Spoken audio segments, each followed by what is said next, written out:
যেখানে একজন ছেলে তার প্রাইভেট পার্ট তার পার্টনারের পেছনের অংশে প্রবেশ করায়। আর এটা যে শুধুমাত্র একজন ছেলে আর মেয়ের মধ্যে হয়ে থাকে এরকম কিন্তু না, এটা কিন্তু দুজন ছেলের মধ্যেও হয়ে থাকে।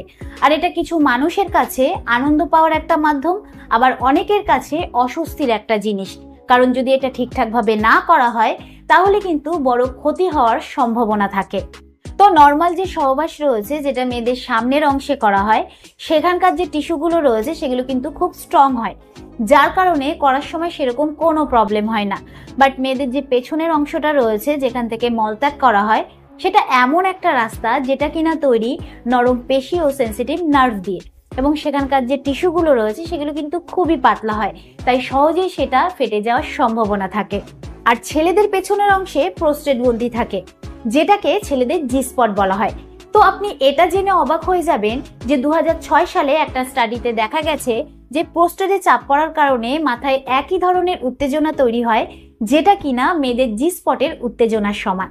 তো এবার জানা যাক যে এটা কিভাবে করে।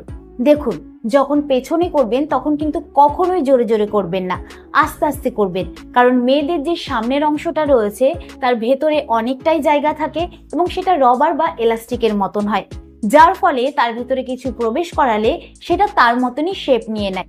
বাট পেছনে করলে কিন্তু সেরকম কিছুই হয় না, কারণ পেছনের যে ছিদ্র রয়েছে সেটা খুব ছোট হয় এবং সেটা এলাস্টিকের মতন হয় না, এবং তার ভেতরে অল্প জায়গা থাকে, যার ফলে করার সময় নানা রকম প্রবলেম হতে পারে।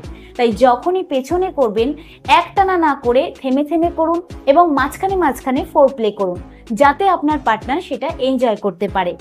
আর কয়েকটা জিনিস মাথায় রাখা কিন্তু খুবই জরুরি, যেরকম হচ্ছে করতে